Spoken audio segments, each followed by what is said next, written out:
Originally known as the Common Settlement and now known as Dogtown, this land, which is now a forest, was divided between the cities of Gloucester and Rockport, Massachusetts.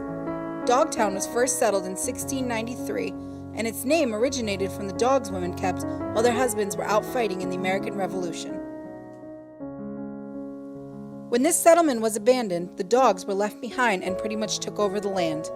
This once thriving community provided protection from pirates and enemy natives, and at one point an estimated 60 to 80 families inhabited the land at the peak of its population.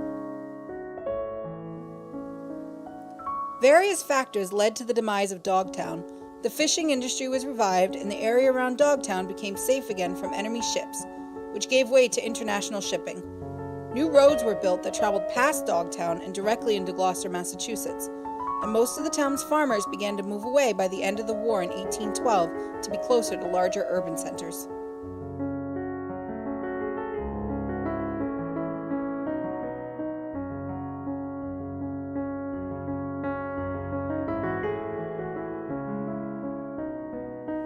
Dogtown eventually became known as an embarrassment with its dwindled population, and some of its last occupants were suspected of practicing witchcraft. One such witch, named Tammy Younger, was described as the Queen of Witches. She intimidated travelers so much that they would start to leave her fish, corn, and other gifts so she wouldn't harass them and allow them to pass through safely. By 1828, the village of Dogtown was all but abandoned. The last resident of Dogtown was a man named Cornelius Finson, who was found in 1830 with his feet frozen, living in an old cellar. He was removed and taken to a local poorhouse where he died 3 days later. The last structure in Dogtown was destroyed in 1845, ending what had once been a thriving, lively community. One of the most interesting features of Dogtown are the large boulders carved by Roger Babson during the Great Depression. Roger Babson was a very successful financier in the 20th century and was descended by some of Gloucester's earliest settlers. He was unhappy with the way people thought about the abandoned Dogtown. He felt that instead of focusing on its creepy atmosphere, people should be celebrating the hard work of the colonials who had founded Dogtown. To help create a better image, he proposed hiring local masons to carve motivational phrases and words into some of the leftover boulders that are largely scattered across Dogtown.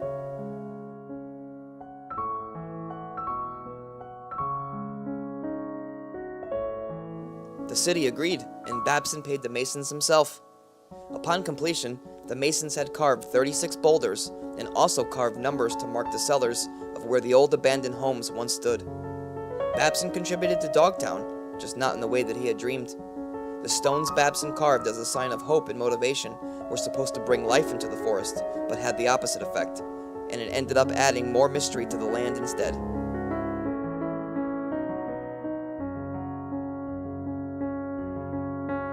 Look closely in these videos.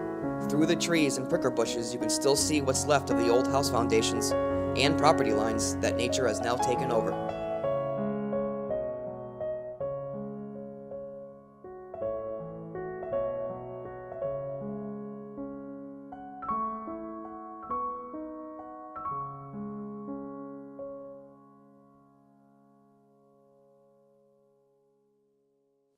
This area is the District Square, which was the center of town at one time. This was the intersection where traffic crossed daily, bringing food and supplies in and out of the town so many years ago.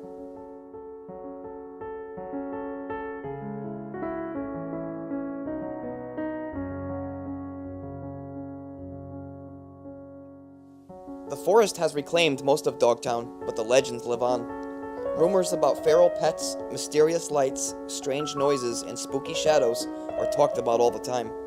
According to the local Agawam tribe, they claim their ancestors had heads like dogs, and that eating a particular local plant would give anyone the same canine features.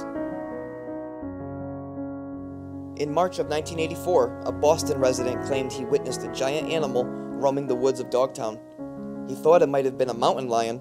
However, wildlife officials insisted no such animals live in these woods. One year, during a full moon, a dead deer was found on Cranes Beach. It had been torn apart but not eaten.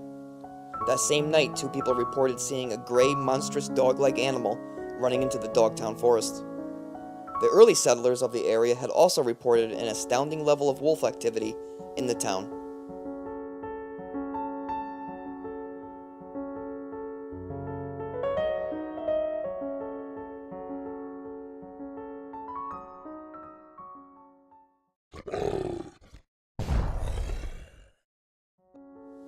Buried deep in the woods of Dogtown is an area shrouded in mystery. The toy graveyard is a section of woods in Dogtown that is extremely difficult to locate. Stuffed animals tied across ropes hanging from the trees, dolls strung up from nearby branches, and baby dolls netted and blindfolded at the center in what seems to form a big circle are what made up this spooky location.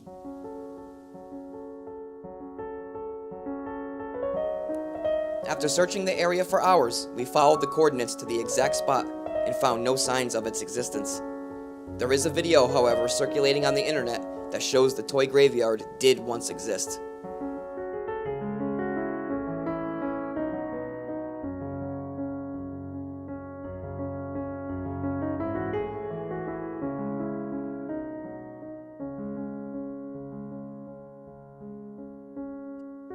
Locals say that a few teenagers had committed suicide in these woods, and perhaps this was a tribute to their memory?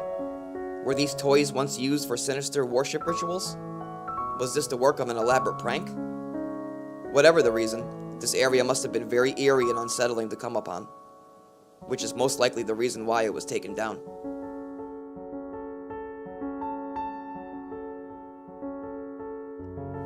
When visiting this land, if you feel an eerie mood descend, just remember that it's nothing new for Dogtown. From a once bustling town to an abandoned piece of land now overgrown by trees and bushes, toy graveyards and hidden away carved boulders, these woods are just the type of place where you will feel and hear its energy.